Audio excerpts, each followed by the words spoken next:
Hi Awesomeness. This story is about an old game named The Theater, and the story's name is The Theater. Coincidence? I believe not. But anyways, this game is so old that it was released at the same time as Doom, and many people said it didn't exist.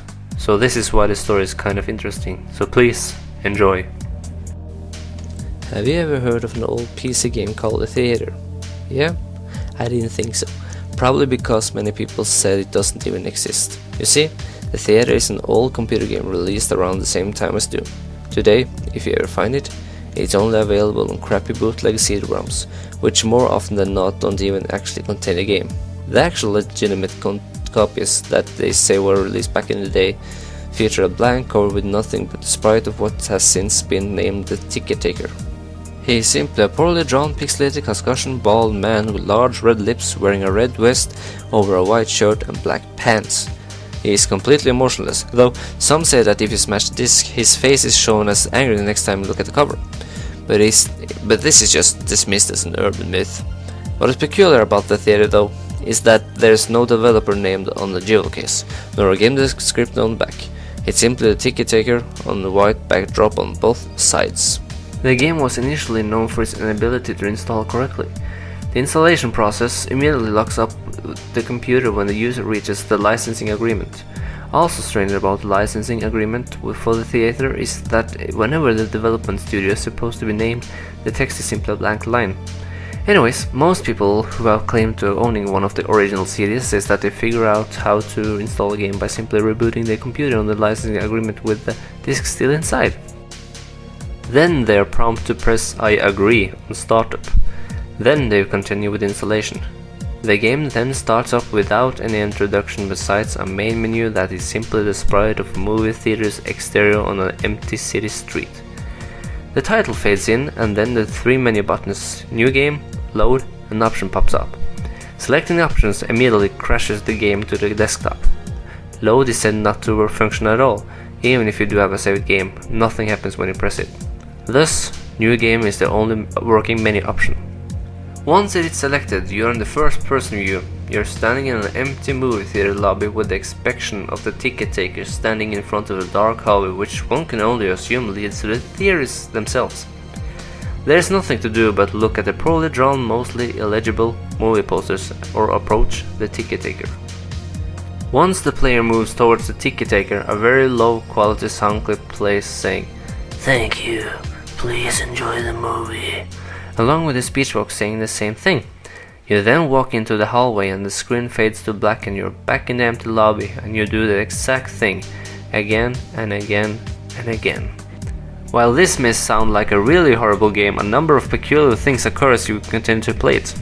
The number of times that you have to continue into the hall after giving your ticket to the ticket taker before the strange events happen is unknown. Most state that it's completely random and can take anywhere from the first playthrough to the 400th.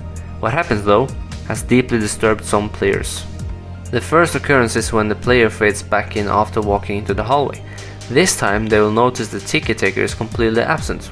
The player then, without any other options, decides to walk into the dark hallway. The sound clip and the text box mentioned previously still play in the absence of the ticket taker. But when the player walks into the hallway, the screen does not fade out. It goes pitch black as they walk deeper into the hall, but the player's footstep sound clip is still playing as they continue to push the up button on the keyboard. Those claiming to have played the original game report to have felt extremely comfortable walking down the hallway, anticipating the whole way something horrible happening. Well, eventually, the player is unable to move forward. There's nothing for a few moments before a strange sprite that is described as a ticket taker, but with a swirl for a face, appears, and stands before the player. The original players of the game says their body immediately froze up and their stomachs churned when they saw this sprite, which has been appropriately named Swirly Headman. Nothing happens as the Swirly Headman stands before them. Then, suddenly a piercing screech plays through the game and the game glitches out. This lasts for a few minutes, with the screeching being continuous. Then the players abruptly return to the lobby with all the sounds and graphics being as they should be. The game continues normally for the next couple of cycles of entering the hallway, with a couple of the original players claiming the swirly headman would briefly appear and disappear in the corner of the screen as a brisk yelp sound effect plays. Then, at some point after meeting the swirly headman, the player sees the ticket taker pacing back and forth, though there is no walking animation. The sprite's limbs are completely static, so he just hops up and down slightly as a substitute, with his eyes being wide and his mouth open to simulate a worried facial expression. Some players noted that the movie posters had been replaced with images of the swirly headman, which caused them to immediately turn their character's head away from the posters and approach the ticket taker. Then another, different, low-quality sound clip plays, but the speech box contains nothing but corrupted characters that cause whatever text that would have been in the box to be completely illegible. Due to the extremely low quality of the sound, it is debated by players what exactly the ticket taker says at this point, though it's widely agreed that he says, "Never reach the other levels." Then the screen fades out once again and returns the player back to their starting point in the lobby, but the ticket taker is gone and the hallway is blocked by a large brick wall sprite. Touching the brick wall would immediately crash the game, and that's all there is to it.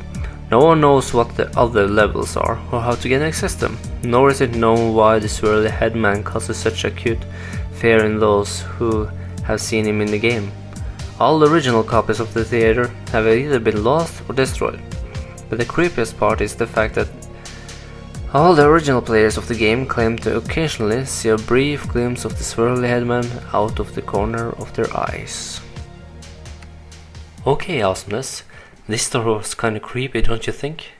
And if you believe it's true or not, leave a comment down below. Thank you for watching and for listening.